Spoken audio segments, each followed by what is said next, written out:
Hello artists, welcome. Today we're going to be starting our surrealist montages. I'm going to show you some tips and techniques, and then we're also going to go to the internet and I'm going to show you how to search for high-res images that you can use for this. So you've already been presented in class the 6 different options that you can use for this project. There's lots of different variety in what you can do. But once you have your idea of what you're going to be, what approach you're going to make with the surrealism, the first step is to set up your document and then start collecting your images that you're going to use. So you can see I already have a head start here. I'm going to show you some specifics, some techniques on how to achieve a seamless montage. But let's get started by first setting up our document. So we're going to go to File, New, and you must start from a flat document. And I want it 8 by 10, and I want your resolution set at 200. Remember, 2 to 300 is print. We're going to go on the low side of that because a lot of us are going to be getting images from the internet, which might be lower resolution. And if we use a low res on a really high res document, you're going to get some pixelation. So we're going to shoot for that lower end just in case, and you're going to click Create. Please save this in your cloud, in your projects folder with your name, and then title it either Montage or Surrealism, either one, but just make sure that your name is in the title. All right, the first step is you need to come up with your background image. So what it is that you're going to be montaging everything in. So let's say I want to find a picture of a desert. This is what I'm going to be montaging into. So in order to try to find the biggest resolutions you can, you do need to click on Tools, go to Size, and go to Large. So I should have already shown you this in class, but just in case this is a review. So you'll know that they're decent sizes if you click and they fill this pretty well. If you click and it's still really small, I probably wouldn't select that. But once you have your image, you're going to right click and go to Copy. No need to save it. You'll just go right back to Photoshop and you can go to Edit, Paste, or you can use the keyboard shortcut Control V and paste that in there. Then you're going to want to resize this to fill. You can move it around wherever you want, and then obviously click Enter. The next step is to start pulling on your images, and it's really important that you pull the whole image on. I don't want you trying to make selections and dragging them in there. You're going to be creating layer masks. That's one of the criteria for this, is you need to have at least one layer mask, and many of you will have many more.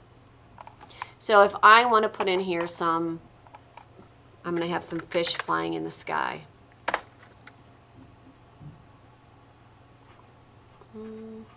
Like this one here.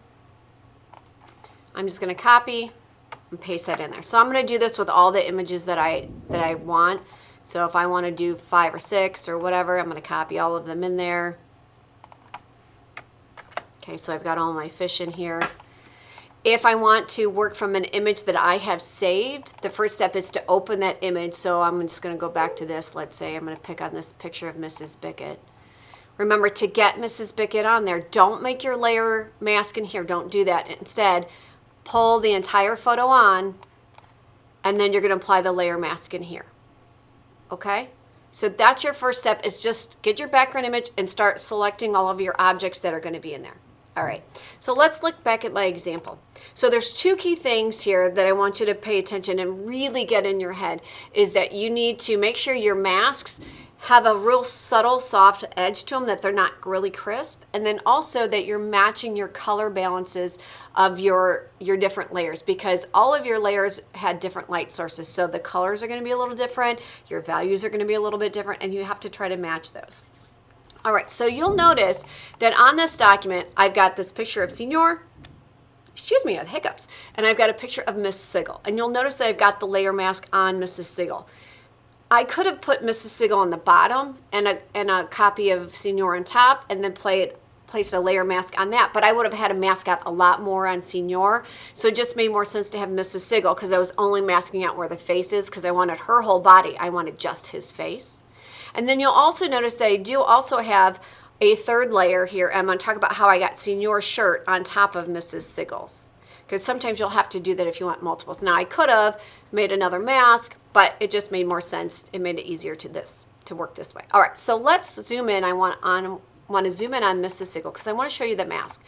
So notice how really soft that edge is. There's 2 ways you get that. Number 1 is you need to make sure that you use a soft edge brush. Okay, you have to use that soft round brush. You have to make sure you're on your mask, okay, obviously. And another suggestion is take your brush opacity down. Remember, you could paint with gray, it's the same thing. I think it's just easier to take the opacity down because then I can kind of see it a little bit. So notice, I could really fade that out. Typically when I'm making the mask, I will have that other layer on so I can see the changes in real time. Same way here. Be like, nope, I don't like that. I need to switch it back. So I can I'm seeing that I'm merging them together. Okay. Now there might be times that you want a really crisp edge, but most of the time you're going to want that to be really subtle. The other thing is color matching. And again, you can color match. I could color match the image of Miss Sigil or Senior.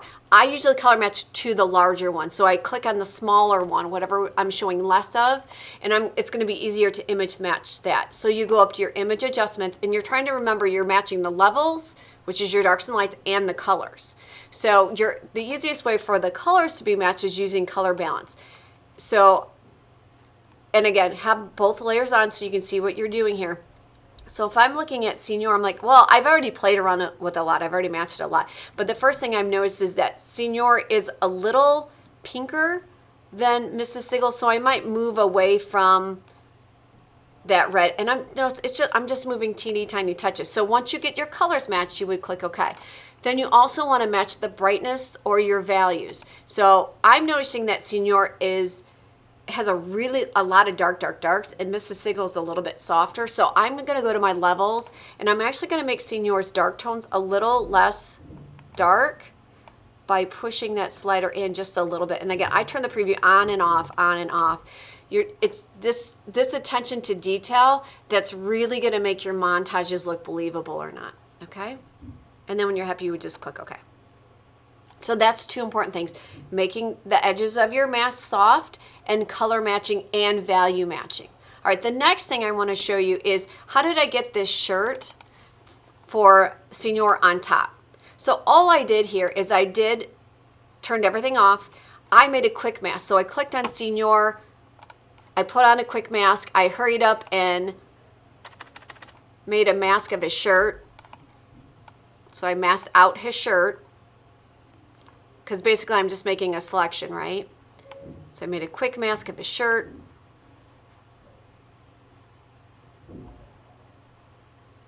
I'm going really fast. You would be taking your time here. I got out of quick mask mode and I inversed that thing. And then I just made a copy of the shirt, and you can either go to Edit, Copy, Edit, Paste, or you can use that keyboard shortcut I showed you in the lesson, which is that Control J, and notice it makes a copy on top.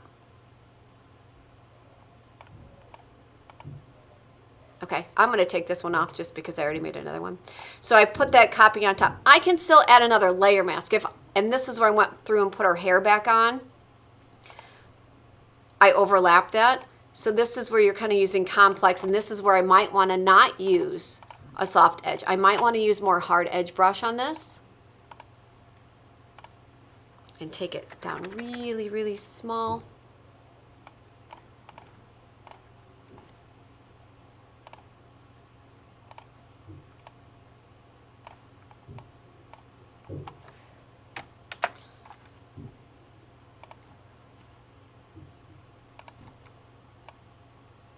So I might want to have a hard edge. There are times you might want a hard edge to your mask, but those are going to be few and far between. All right, so I would go through and make that exactly how I wanted. All right, the next thing I want to show you, and the last thing, this is new. This was not in the lesson, but I think it's really important. You might want to use it. So notice how his shoulders don't line up. There's going to be times that you need to skew things or move things around. So we're going to use that warp option.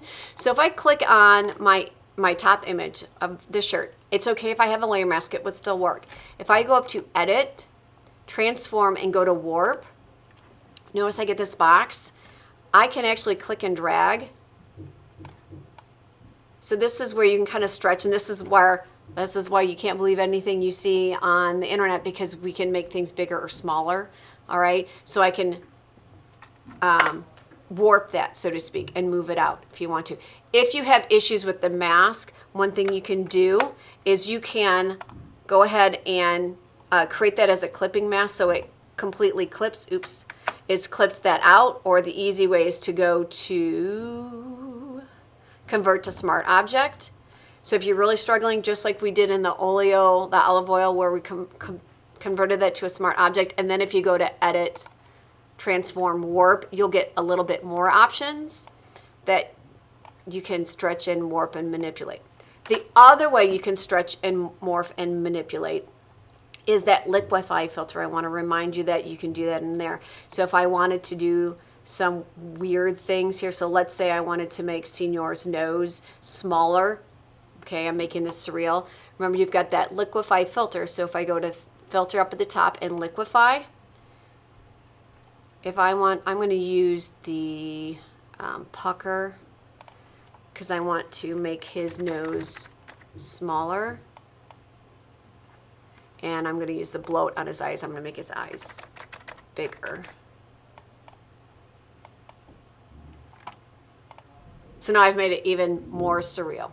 Okay, so those are a couple other options you might want to be able to use with this for your surrealism, because we are trying to make this look really, really weird. So if you have any other questions, make sure you ask. I will be coming around to offer suggestions and tips whenever I feel that you need it. Otherwise, have fun. If you finish early, start a second or a third, or ask yourself, what can I do to make this even more surreal, or really take it to the next level for difficulty levels. And then when I am grading this, I will be checking to make sure you have at least one layer mask in here. So make sure that you have a layer mask that shows up. Like I said, most of you will have several before you turn this in as an assignment. That's all. Have some fun with this, and I'm excited to see what you come up with, surrealists. Good job.